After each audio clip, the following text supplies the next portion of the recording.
all week, and it's been an issue of MPP flag bearer aspirant Alan Kojo-Kyerematen, former Minister of Trade and Industry. After successive attempts to try and be the MPP flag bearer since 2008 in specific, he decided to pull out before the Grand Congress to see who will be elected on November 4th. And this is what happened.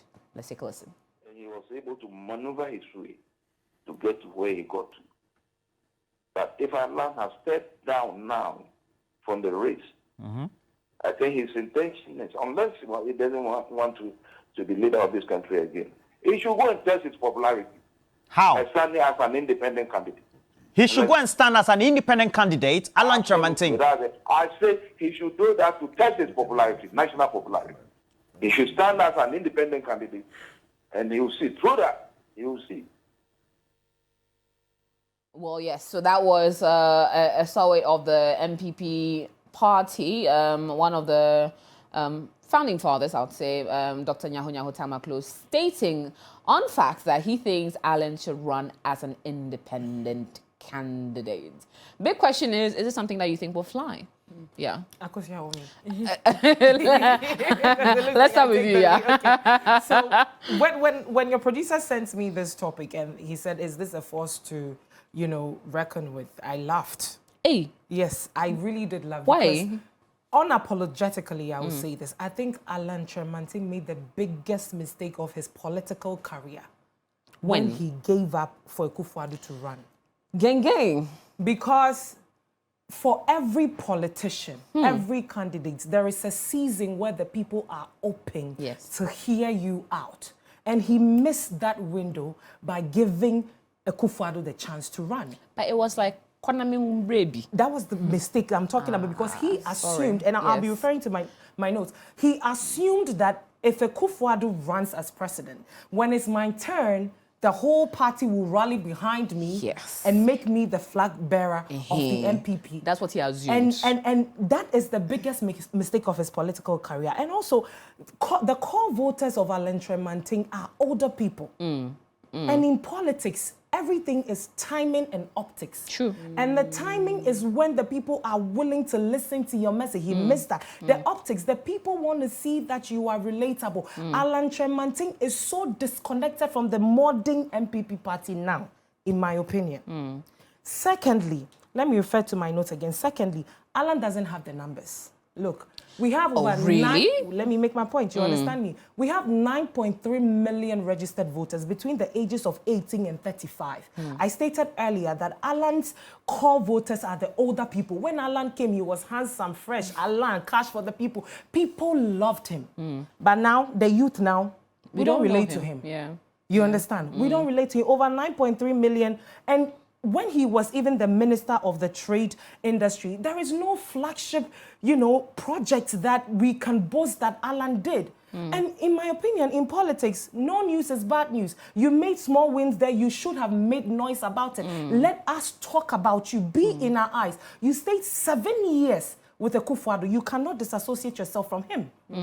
Because, in my opinion, I think he should have left after 4 years. Use the 3 years to work on himself and create a message that will make a resounding impact among Ghanaians. But no, he stayed 7 years, 1 year. Now you're telling me you're going independent. And then my next point is that Alan should make sure that he doesn't run as an independent candidate. That would be a political joke.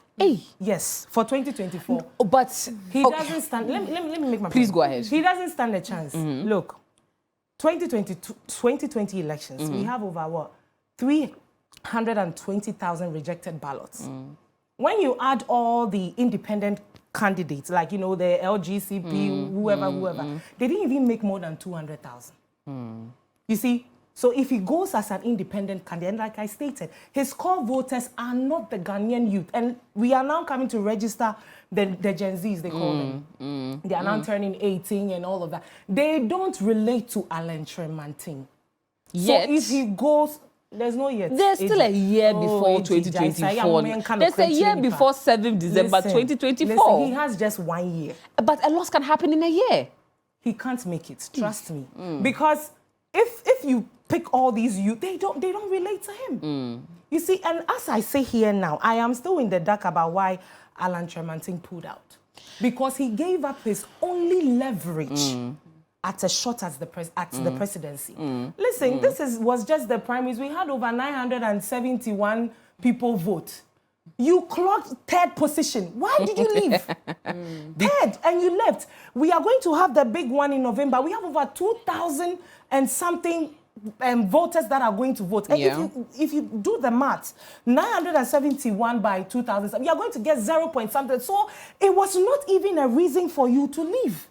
In the first place, it was not a reason for you. But looking at what he stated in his statement when he officially pulled out, he said after his careful analysis of the results, it was clear that the events leading to, during and after the elections was strategically and tactically skewed towards the favor of one particular aspirant. It's like throwing money into the wind if you feel that you are not going to get any poll because the entire machinery has been strategically placed towards someone, which he stated to.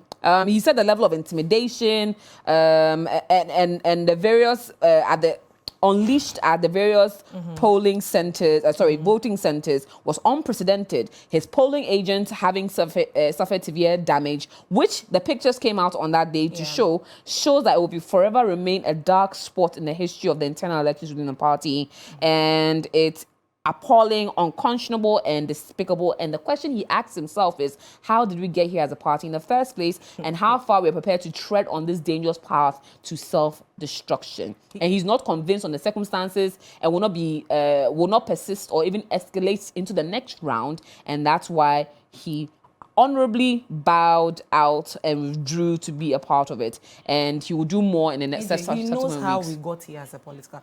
Alan has been around, and he knows the political terrain. He knows. He shouldn't tell us that he doesn't know how. He knows. But the thing is that, look, like I'm saying, he doesn't stand a chance. And look, if Alan says he's going, his only shot is to throw in a wild card, and where he can form a coalition of all the independent parties and come back in 2028. Hey, okay. Yes. On that note, let me bring it up. Into the conversation. Do you think he can be a third force? So I'm not political. I deeply do not believe in this political system at all. Heavily.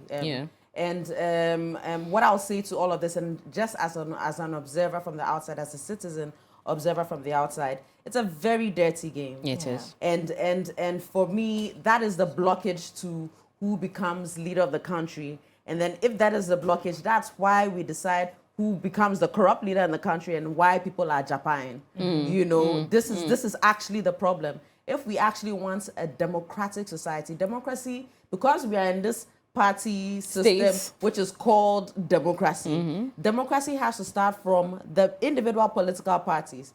First off, the fact that we have this duopoly of MPP NDC is a big problem.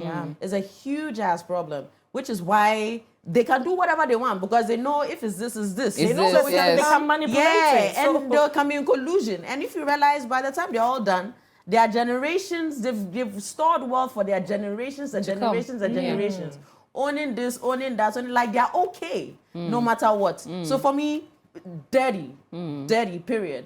And during the primaries, I saw the pictures of Alan's polling station agents whose eye was damaged. But that is scary stuff. That this is just at a political party's primaries, and you go against your own person. Yes. Yeah. But this is that type of violence. This is non-democratic because it's violent, right? It's supposed to be a free and fair thing to allow everyone who is clean to apply. But the thing is, if you realize, people, myself sitting here, I can identify people who I think will be the best leaders of this country.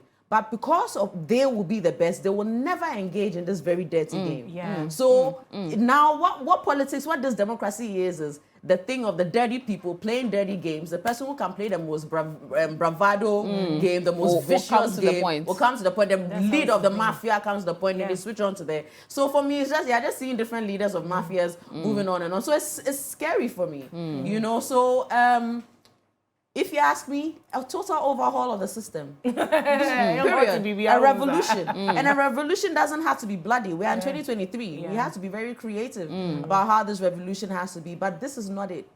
This is not it. And honestly, AJ, like talking about him being a force to reckon with, no.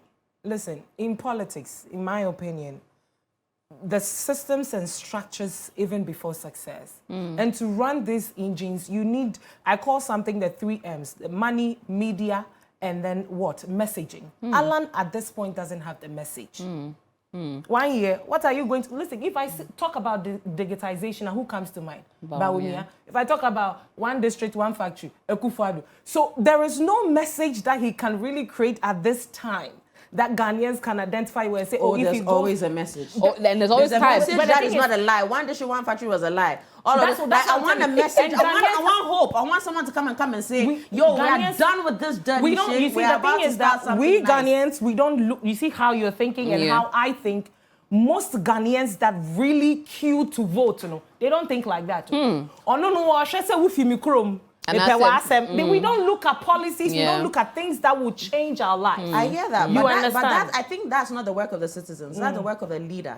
Leaders are trained to be. You're supposed to be charismatic. And we you're have supposed to wrap be up very in 30 knowledgeable, You're seconds. supposed to be able to influence. You're supposed to. So even though people don't know, as a leader, you are the one come to show them this is the flame we are trying to burn. That's what Kwame Nkrumah did. Yeah. You were telling him that Yes. we can't. We don't Yes. need them. Or we don't Yeah. need freedom now. But he said you we will lead it. assist it now. He made a whole nation. He made a whole continent become. And this is Ghana. Yeah. We are Ghanaians. We are of that breed. It's not strange. It can be done. It can be It can done, be but done. they Yeah. will not do it. That's On that what I'm note, trying I want have you some to do faith. it. I want Have some someone to faith. do it. Yah will lead Yeah, it. yes. Yah will lead I'm it. right. I don't Yah have faith in will this lead- leadership. for you.